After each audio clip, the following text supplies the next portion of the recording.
बातमी बच्चू कडू यांच्या मोर्चा संदर्भात बच्चू कडूंच्या ट्रॅक्टर महाएल्गार मोर्चाला सुरुवात झाली आहे। अमरावतीतील बेलोरा गावात बच्चू कडूंचं शक्ती प्रदर्शन बघायला मिळालं।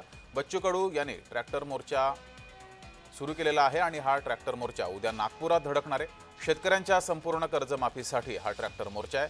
मोर्चामध्ये शेकडो ट्रॅक्टर हे सहभागी झाले।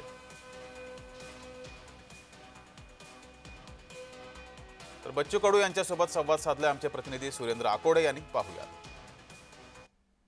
ट्रॅक्टर एल्गार मोर्चा जो आहे ते उद्याला अमरावतीतून निघणार आहे आणि प्रत्येक गावागावामध्ये अशा प्रकारची तयारी जी आहे ते सुरू आहे। संपूर्ण ट्रॅक्टर जे आहे ते नागपूरच्या दिशेनं रवाना होणार आणि मुक्कामाच्या उद्देशानं आहे कधी हा मोर्चा या ठिकाणी राहणारे संपूर्ण कार्यकर्ते या ठिकाणी जोडलेले आहेत आणि ही तयारी जी त्यांची सुरू आहे तो कसा उद्याला आपला मोर्चा निघणार आहे आणि तयारी आता सुरू आहे। कशी तयारी सुरू आहे?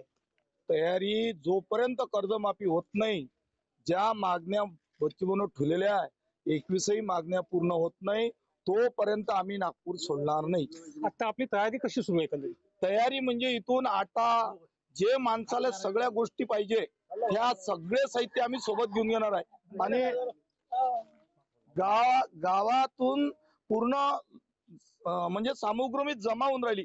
आम्हाला लोकांना धान्य नाही दिलं, आटा दिला, आटा डायरेक्ट म्हणजे आटा डाळ ह्या गोष्टी सगळ्या। आणि आम्ही आज जे उद्या निघून आलो त्या उद्याच्या आमचं गाव एक छोटंसं गाव आहे, पण या छोट्याच्या गावातून 4 ते 5 ट्रॅक्टर आमचे आणि 5 ट्रॅक्टर घेऊन आम्ही याच्यात 25-25, 30-30 लोक निघून राहिलो। आणि राहण्याच्या उद्देशानं संपूर्ण अन्नधान्यासह आणि आपल्या अंतरण सगळं साहित्य घेऊन ट्रॅक्टर मोर्चा जो आहे ते उद्याला नागपूरच्या दिशेनं रवाना होणार आहे। सुरेंद्र कुमार आकोडे, जय महाराष्ट्र न्यूज, अमरावती।